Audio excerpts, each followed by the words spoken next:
Hi, Annie here, and today I have my 5 favorite Fred Astaire movies to talk about with you.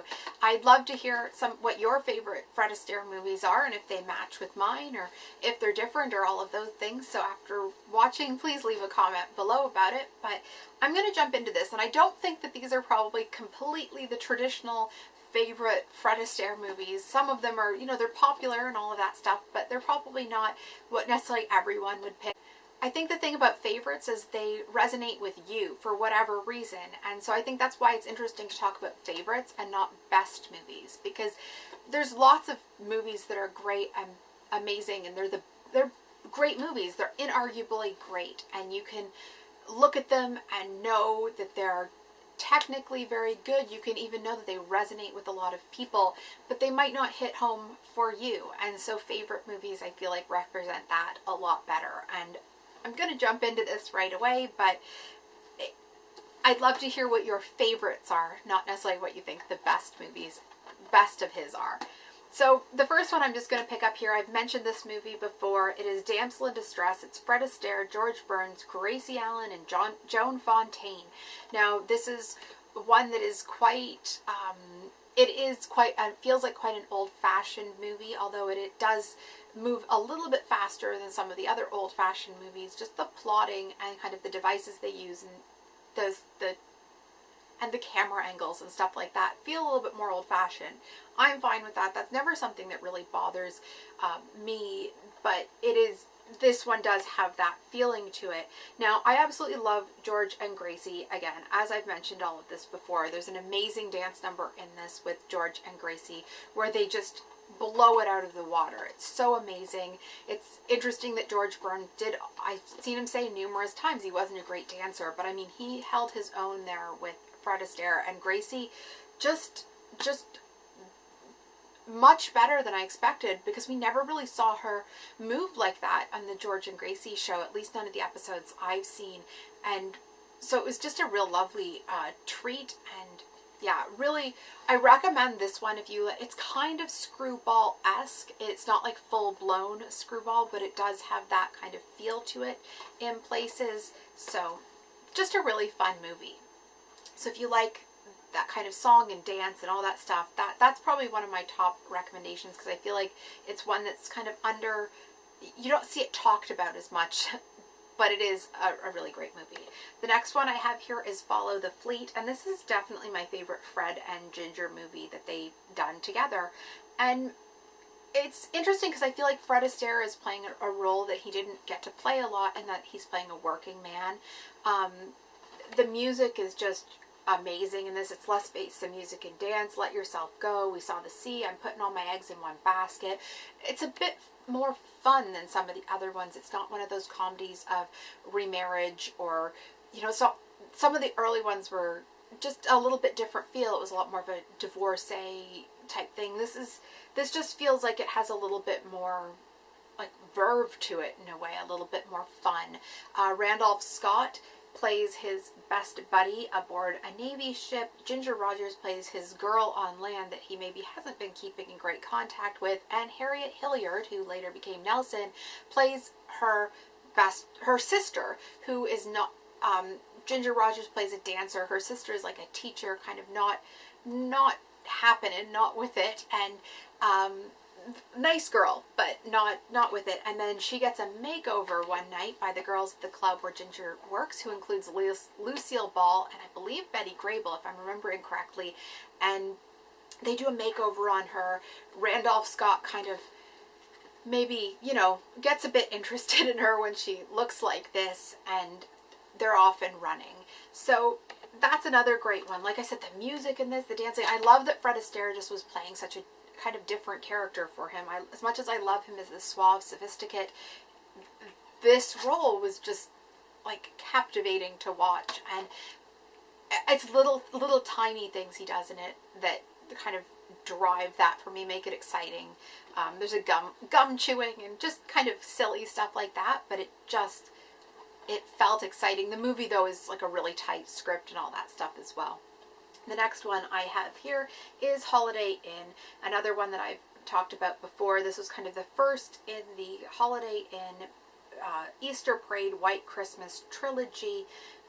Bing Crosby and Fred Astaire played song and dance partners when Bing Crosby decides he wants to give it all up after they've had a kind of yet another, like, just been working too much and all that stuff. He decides to give it all up, and he's going to move with his girl to this inn in the country, and they're going to have a farm, and it's all just going to be great. Anyway, it turns out Fred Astaire had been seeing his girl behind his back. His girl's not going with him, and all of a sudden he's going alone, and he ends up doing an inn that they're only going to be open holidays, because after working 8 shows a week, he just wants to work, like, 20 days a year or whatever it is. So, and that's where it starts.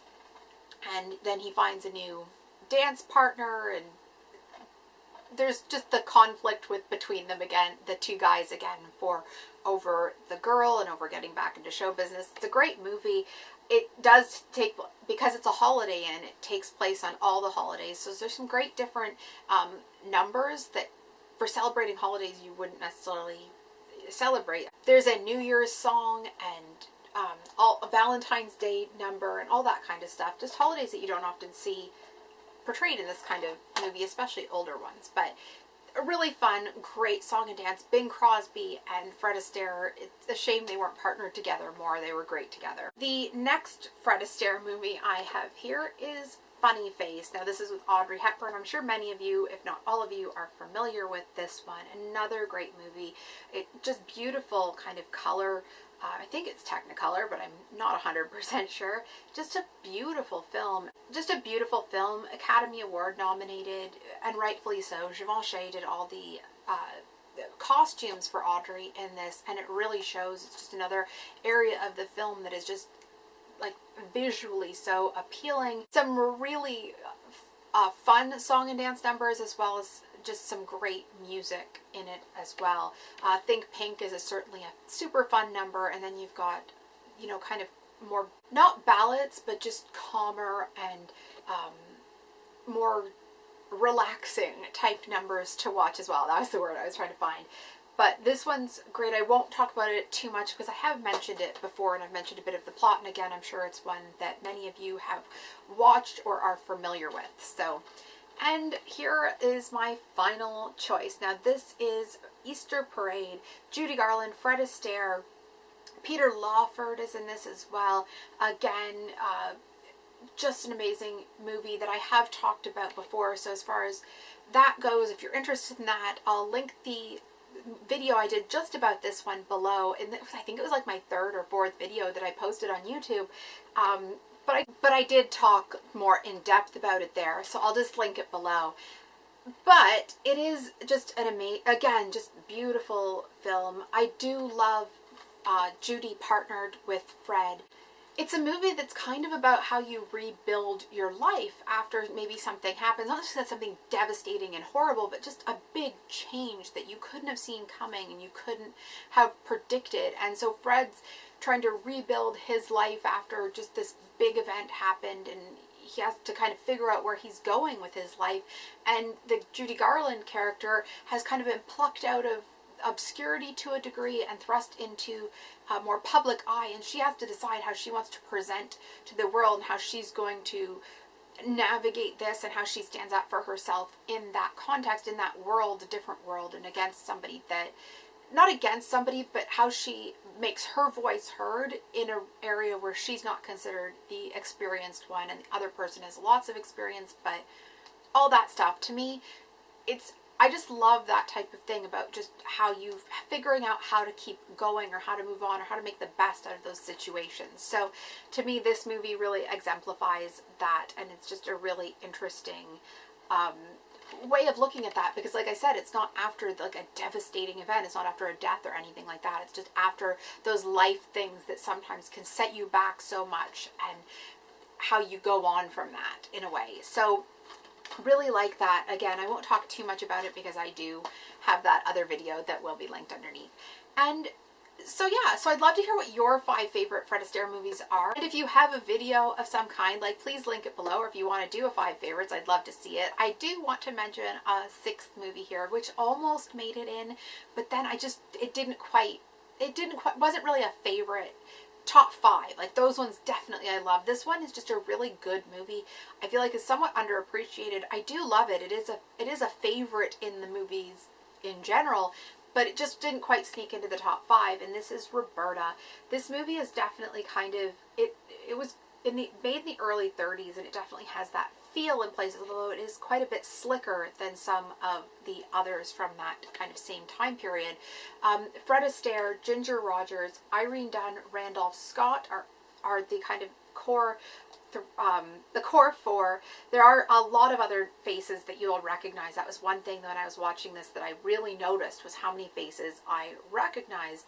Now this was based on a Broadway play and adapted to the screen. I think that's where some of that older fashioned feel does come in, because there's just certain things that they didn't bother restage at that point.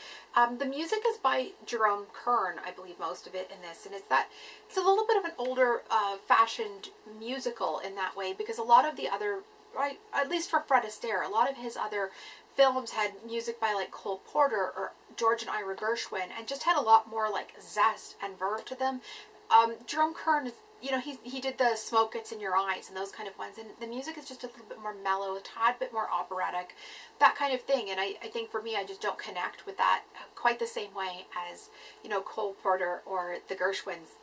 So for me, that was part of it. I also think that as like fun and as jaunty and as all that kind of like lively as the film is in places, it has a couple moments that really turn on a dime, and it turns into more of a melodrama type film, just in moments and sections. And it's interesting to see, because I feel like that was done more then. You didn't have to like just pick your type of movie and stick with that. You saw more of like those kind of tonal shifts in some of those movies, like really old movies. But it's a really great one. I'd say that I think in the like group of Fred and Ginger movies, it's one that I would love to see talked about more. I'd love to see more people love it, as much as, those fun Top Hat, Swing Time, Carefree, all movies I didn't mention here. They don't make it in the top 5 for me. As much as those are fun and great movies, this one, I think, again, it like grabs me by the guts a bit more. I'd love to hear if you've watched it, if you find that the same way for those ones. It just seemed to have a little bit more to a little bit more like emotional resonance, maybe, at least for me. But anyway, like I said, I'd love to hear your favorite Fred Astaire movies, what your top 5 would be, either in the comments or in video form or anything like that. And please subscribe if you haven't already. Give this video a like if you enjoyed it, and I'll see you soon. Bye.